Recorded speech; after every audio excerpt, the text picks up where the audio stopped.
No money, no gym, no equipment. In today's video, we're going to talk about how you can lose as much fat as possible without spending a dime. Let's get into it. Now, I'm sorry to burst your bubble, but the foundation of any fat loss is diet. I don't care if you have zero monies or 10,000 to spend on a nutritionist and a personal trainer. No one, and I mean no one, is losing fat unless you consume less calories than you burn. The easiest way to do this is to count calories.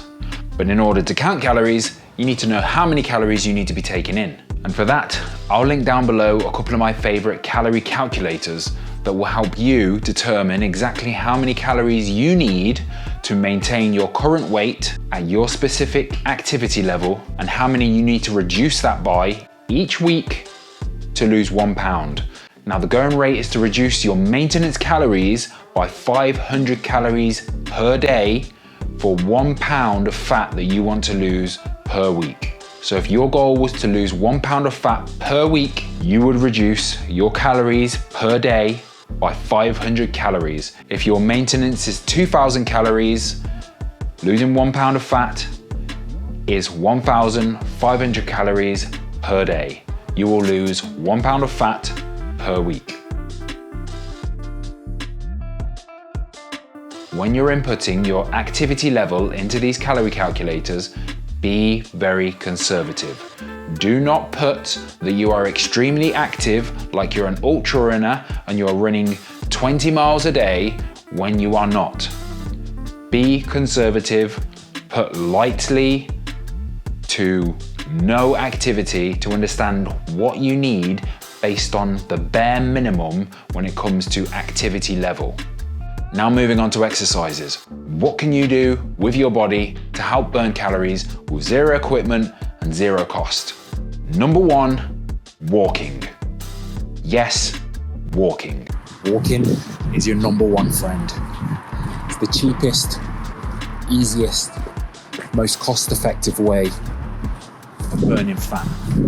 But remember, a brisk walk, not a slow one. Next, what do you think is the largest muscle group in your entire body? Any guesses? The gluteus maximus is the largest muscle in your entire body. And guess what? Muscle burns fat. The more muscle you have, the more efficient your body is at burning fat.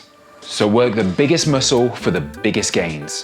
Bodyweight squats are something almost everyone is capable of, and best of all, requires zero financial investment. Want to make it harder for zero cost?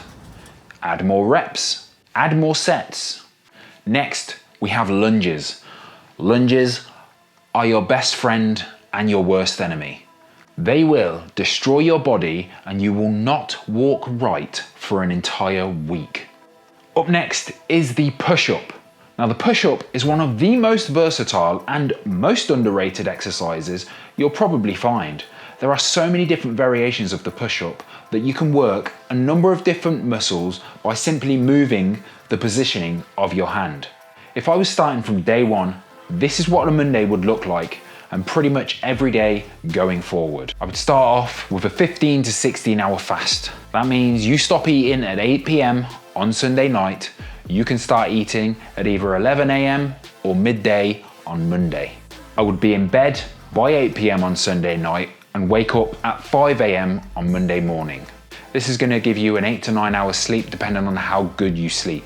I would aim to get anywhere from 6 to 8 hours a night to allow your body to properly recover. After I wake up, I would have a black coffee and go for a walk for either 30 minutes to an hour, followed by 4 sets of 10 to 15 bodyweight squats, followed by 4 sets of 5 push-ups. At midday or lunch, I would go for a brisk walk. If I was you, I wouldn't go with anyone else. I would go on my own. I would not be talking, I would not be stopping, I would not be allowing the outside world to distract me from my goals and what I'm focused on. The more you allow in, the less you will be focused on what you need to do. There's too many outside influences that want to turn your head and make you go for a meal or make you go for lunch. Focus on what you need to get done. Don't allow others to distract you. at 4 or 5 p.m. when I got home, I would go for either a 30-minute walk to 1 hour again, followed by 3 sets of 5 lunges per leg. And that would be followed by 4 sets of 5 narrow push-ups. I would have my dinner right after that, and then I'd aim to be in bed by 8 p.m. to do the whole thing over again the next day, adding in different variations of the exercises in one way or another. And this is just speaking from a standpoint of having 0 money and 0 equipment. These are the things that you need to be focusing on. And this again is starting from day 1, no experience. You don't want to go in and start trying to run 4, 5, 6 miles a day. You're just going to start breaking your body down. Your knees are going to hurt, your back is going to hurt. Start slow, progress slowly. You will be tired, you will be hungry, you will ache. But guess what? You're already tired. You are already hungry. Your body already aches. But at least you will be all of those things for the right reason. Now go get after it.